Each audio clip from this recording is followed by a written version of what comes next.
Well, good morning, everyone. First of all, I want to say Happy Father's Day to all the fathers out there. Welcome to our Sunday Dharma service, and a special welcome to those of you joining us for the first time. So first, we will begin with the ringing of the kansho, and then followed by Juseige. You could follow along on the screen or on the purple service book in front of you on page 93.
조세이강 이시무저다 시강흐만다 세그저성앗 나오무려거 흐이다이세슈 사이쇼빙 세그저성앗 가시저분도 여셔저지뻐 극염이셔머 세그저성앗 미역그지셔네 여해슈방여 시금무저다 쇼텐니시 진리기엔다이고 으셔무사이도 쇼저상금여 허사이슈야크나 가이지에겐 메시콤모함 에서크쇼아크도 스라트덴슈모 도서조만도 이어러지뻐 나트슈즈키 땡컴풍에 이슈가이호도 거세크덕허 저다이슈즈 셋버시시크 그여이사이브 그석크슈덕허 出上魔三害よ妙仏無下知通達未不詳感覚へり死災所相志願若国家大戦王官路小天に東内妙見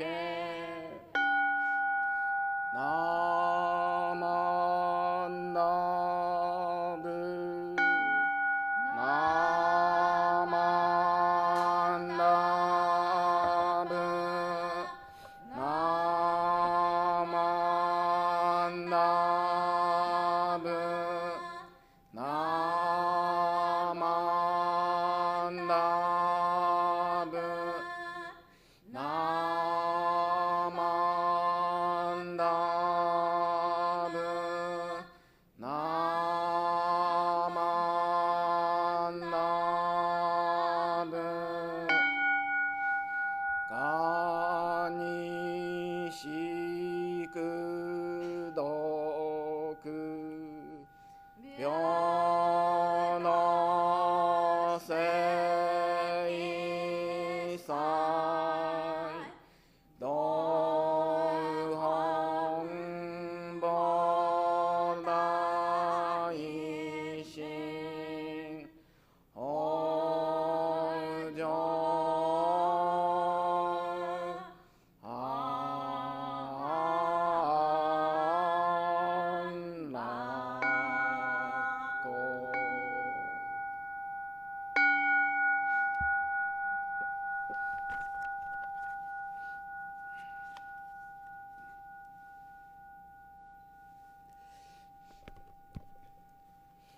安楽何万脱何万脱何万脱何万脱何万脱何万脱何万脱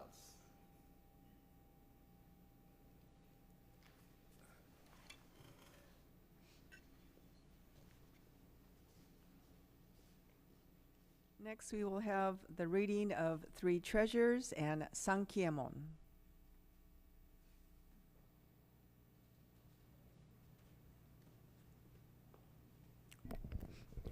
Please join me with hands together, gasho, in reverence, as we recite the Three Treasures. Hard is it to receive a human form. Now we have received it. Difficult is it to hear the Buddha Dharma. Now we hear it. If we do not receive awakening in this life, in what life shall we do so? Let us reverently take refuge together in the Three Treasures of the truth. I take refuge in the Buddha. Together with all beings, may we attain the great way of enlightenment, awakening to the supreme intent of the Buddha. I take refuge in the Dharma. Together with all beings, may we enter the storehouse of Dharma, acquiring wisdom as deep as the ocean. I take refuge in the Sangha. Together with all beings, may we become united at the great assembly, being free of all bondage. Hard is it to encounter the supreme, profound, and wondrous Dharma, even in 100,000 million kalpas. Now we are able to hear and receive it. Let us thoroughly understand the true intent of the Tathagata. Sankyemon. Ninjin ukegatashi imasude ni uku. Buppo kikigatashi imasude ni kiku. Kono mi konjo ni mukatte dosezun wa, sarani izure no shou ni mukatte ka kono mi o dosen. 大衆もろともに指針に参謀に消えし立て祭るべし。自ら仏に消えし立て祭る。まさに願わくは衆生とともに大道を体現して無常よ起こさん。自ら法に消えし立て祭る。まさに願わくは衆生とともに不深く胸像に入りて知恵海のごとくならん。自らそうに消えし立て祭る。まさに願まくは主情とともに大衆を通りして一切無限ならん。無常人人微妙の方は百千万語にもあようことかたし、我今検問し受事することを得たり、願わくは如来の真実義を下し立て祭らん。ナモアミダ仏、ナマンダブ、ナマンダ仏、ナマンダブ、ナマンダ仏、ナマンダブ、ナマンダ仏、ナマンダブ、ナマンダブ、ナマンダブ、ナマンダ仏。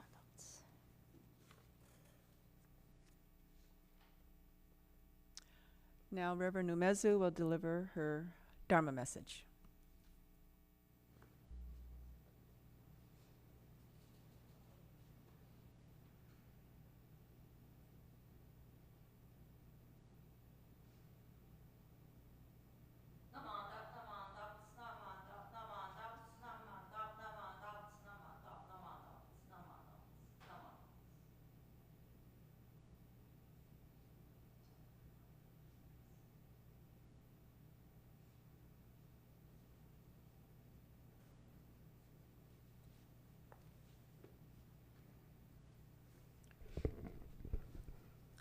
I invite you once again to join me with palms together in reverence, Gassho, as I read words written by Venerable Shinran.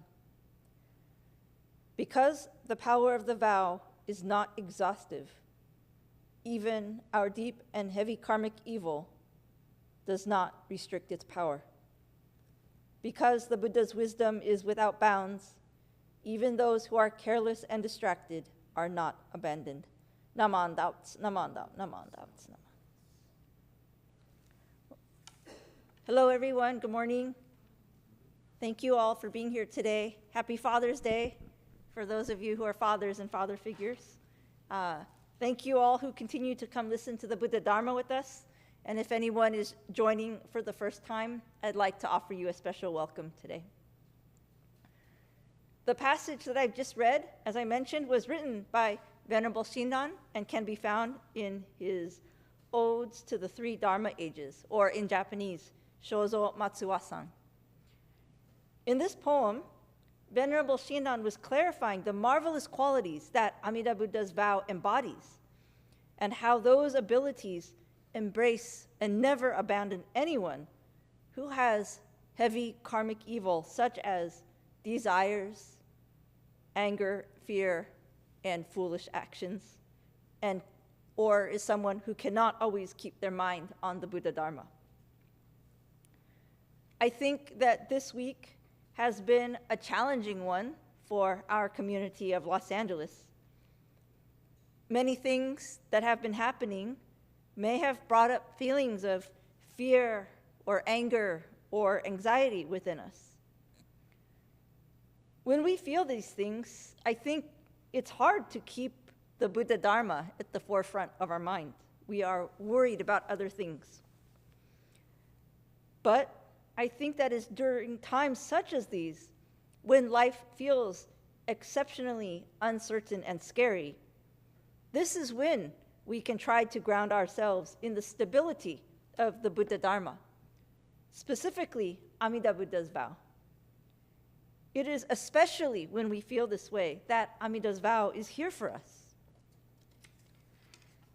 History and stories tell us that Venerable Shinran himself lived through very difficult times. During his early years in Kyoto, where he was born, the city was facing an onslaught of various natural disasters that resulted in many people dying from starvation due to the lack of basic necessities and resources.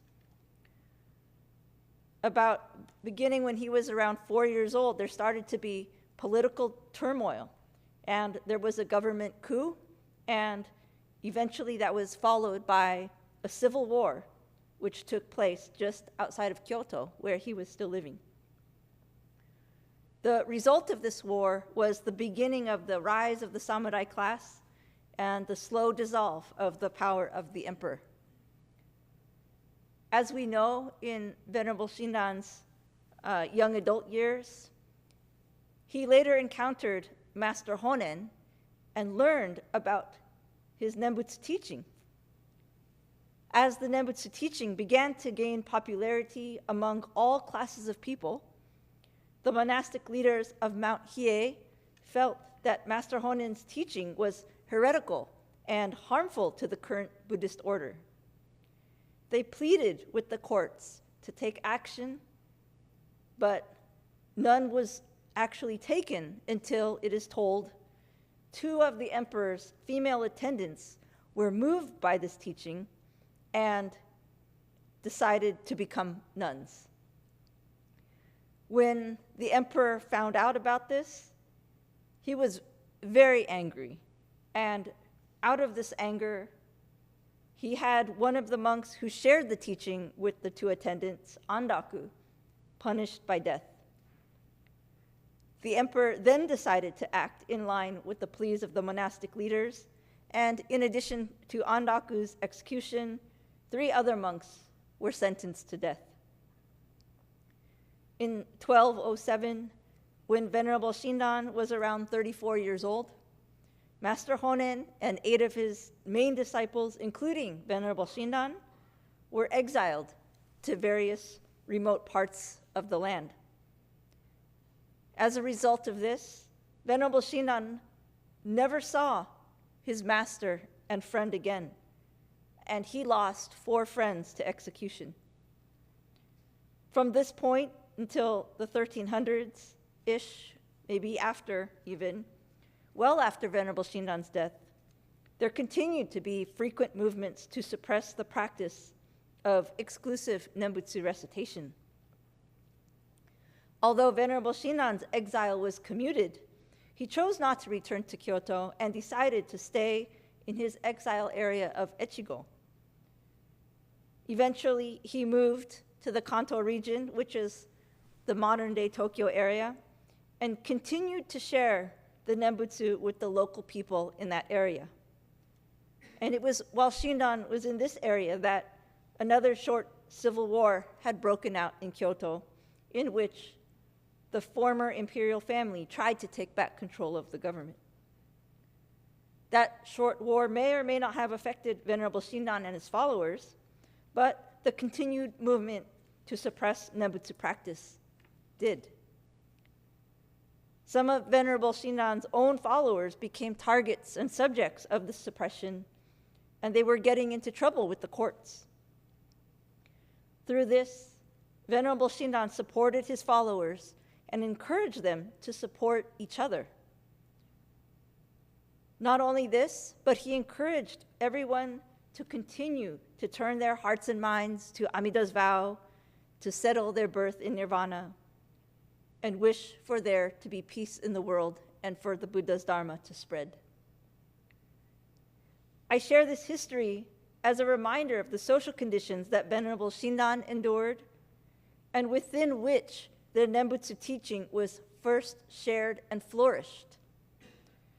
Of course, we don't know exactly what kinds of emotions Venerable Shinran and others during his time were feeling, but I imagine that it was these conditions of the world that solidified what Venerable Shinran believed, that solidified Venerable Shinran's belief that he was living in the last Dharma era, during which it was all but impossible to effectively concentrate on practicing the way of the Buddha Dharma. And it was within these conditions that he encountered Amida's vow of immeasurable wisdom and boundless compassion, and he was able to find comfort in it, knowing that getting rid of the 3 poisons of desire, aversion, and folly was not a prerequisite for meeting with Amida Buddha, but rather it is what caused him to be embraced by Amida Buddha. In his letters, through his letters, we know that in the face of the conflict of the Nembutsu suppression, Venerable Shinran acknowledged that people were unhappy and grumbling about the situation. But he reminded people that it was very important to support each other and deeply entrust themselves to Buddha's teachings through continuing to recite Nembutsu. If one is not sure that they themselves will reach the Pure Land, then they should continue to say Nembutsu until they feel settled within Buddha's vow. But if one does come to the point where they feel completely settled within Buddha's vow, then one's Nembutsu should include the wish for the well-being of all people, including those of the imperial court and all of the people of the country, no matter if one agrees with them or not. Within this wish for all people to be safe and well is the wish for there to be peace in the world and for Buddha's vow to be heard by all people. Even though Venerable Shinran's words are full of wisdom because they are rooted in the stable ground of the Buddha Dharma, it may not be easy for us to accept his advice right now. We may still feel fear, anxiety, anger, etc., and be distracted by them and the conditions of the world to the point of not being able to concentrate on remembering the teachings of Buddha. So even when we cannot let go of these poisons, we can at least be reminded of the words of the poem read at the top of this message. Because the power of the vow is not exhaustive, even our deep and heavy karmic evil does not restrict its working, its power. Because the Buddha's wisdom is without bounds, even those who are careless and distracted are not abandoned. Perhaps through hearing these words, we can feel comfort that I am okay as I am right now, and Buddha's wisdom and compassion is here with me, especially during this time. And perhaps this can allow us enough respite to pause and breathe so that our anxieties and anger do not get to the point of overwhelming us. Furthermore, hopefully we can remember the importance of supporting each other through difficult times. At the same time, if these reactions are not within our karmic capabilities, we can know that Amida's vow still does not and will never give up on us or abandon us. Remembering this, no matter what happens in the coming days, weeks, or months, and no matter how we may end up feeling, I hope that we can keep Venerable Shinran's advice in mind. Let's recite Nembutsu with gratitude in our hearts for the Buddha's compassion, for accepting us as we are, with all of our heavy karma.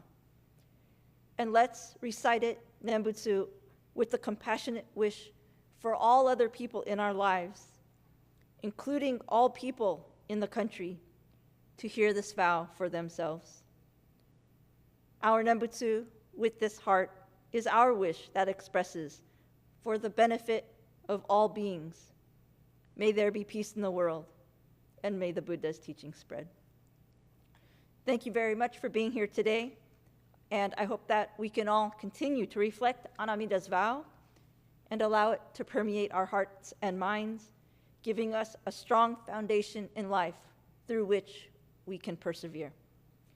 I would now like to close by reading a letter written by Master Renyo. What is taught in the tradition of Venerable Shinran is that the heart that entrusts in Buddha's vow is essential. For when we abandon various practices and wholeheartedly take refuge in Amida, our birth in the Pure Land is settled by the Buddha through the inconceivable vow power. The state we thus attain is described as, with awakening to a single thought of entrusting, we join those who are in the stage of the truly settled. Recitation of the Nembutsu thereafter should be understood to be the Nembutsu as an expression of gratitude for the Buddha's benevolence for settling our birth in the Pure Land. Humbly and respectfully. 初日流のご関係の赴きは信心のもて本当せられ候。そのゆえはもろもろの造業投げけ捨てて一心に皆に奇妙すれば不可思議の眼力として文の方より往生は事情せしめたもそのくらいを一年ポッキ入所上始終とも釈しその上の称名念仏た如来我が往生を定めたまいしご恩法人の念仏と心べきなりあなかしこアナカシコナモアミダブツナマンダブツナマンダブナマンダブナマンダブツナマンダブナマンダブツナマンダブ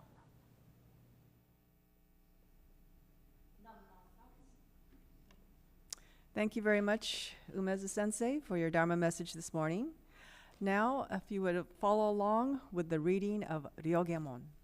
Please join me once again in Gassho, hands together, as we recite together Ryogemon, words of understanding of our tradition. We rely upon Amida Buddha with our whole heart for the enlightenment in the life to come, abstaining from all sundry practices and teachings, and giving up the trust in our imperfect view. There is no doubt that the assurance of enlightenment comes at the very moment we entrust and we recite the Nembutsu, Namo Amida Butsu, in joy and gratitude for the Buddha's compassion. We also acknowledge gratefully the benign benevolence of our founder and succeeding masters who have led us to live in this profound teaching, and we do now endeavor to follow throughout our lives the way laid down for us. Ryoge Shutsugon. もろもろの造業雑種自力の心を振り捨てて一心に阿弥陀如来我らが今度の一大事の御所御助け将来と頼み申して候頼む一年の時往生一条御助け事情と存じこの上の称名はご恩報者と存じ喜び申し候この恩断り弔問申し訳候ことご解散承認ご出世のご恩次第僧正の前時式の朝からざるご関係のご恩とありがたく存じ候この上は定めおかせられる恩おきて一語限り守り申すべく候ナモアミダブツナマンダブナマンダブツナマンダブナマンダブナマンダブツナマンナマンダブツナマンダブナマンダブツ Okay, now it's time for announcements. On July the 13th at 10 o'clock, we will be having our Obon Hatsubon Dharma service. And our guest speaker for that day was Reverend Brian Nagata from the Bukkyo Dendo Kyokai, or the Society for the Promotion of Buddhism. Now, this coming Saturday is our annual yard sale from 9 to 1. However, starting tomorrow, we will be preparing for the yard sale at 9 o'clock. If anyone can help, come out and help. We will be setting up the social hall, the items for the social hall. Then on Friday, also from 9 o'clock, that's when we set up the parking lot, and we bring out everything for the yard sale. And then again, those of you volunteering, we would appreciate if you would come at 8 o'clock on Saturday. And then also the Methodist Church, they have opened up their parking lot for the volunteers on Sunday at 8 o'clock, and we also have relaxed parking in the area for our customers, so that'll help. Now, starting June the 24th through July the 17th, with the exception of July the 4th, Obon dance practice will begin. And that's every Tuesday and Thursdays from 7 to 8:30 p.m., and that's in our temple parking lot, so please join us for that. As we've done in previous years, we have our Obon memorial lanterns. And this is a sample of what it looks like. It's the paper chochin, and it has a tassel, decorative tassel, and on one side it's got the name of your loved one, and on the other it has their Buddhist name. So if you want to order one, you have to order it by July the 20th. Contact the office. These will be hung during our Obon in the street around our dance path. So any donations towards this is very much appreciated. Now, for those of us that have been joining us for bingo, it's normally every third Friday of the month. However, for the months of July and August, that's our dark months. We won't be having anything until September. But if you really have the urge to play bingo, you can come during our Obon, and we will have bingo games on both Saturday and Sunday. That's the 26th and 27th of July. And then finally, we have a few items for sale. First of all, we have our temple t-shirt, and this is what it looks like here. It has our official West LA logo on one side and then simply WBT on the other. So this runs $20 each. We've got V-neck and crew neck, various sizes. If you're interested, you can come see me today or just contact the office. And then finally, we have our new happy, same design, same logo on the front, and then in the back, and then in the front, it's got in Japanese West LA Buddhist Temple. So if you're a member, these are $80 each. For non-members, they're $95 each. And again, if you are interested, you could see me today after service or contact the office. So with that, that concludes our service for today. Again, thank you very much for attending. And Sensei? Okay, joining us show. Namo Amida Butsu, Namman Nats, Namman Nats, Namman Nats. Please offer the incense.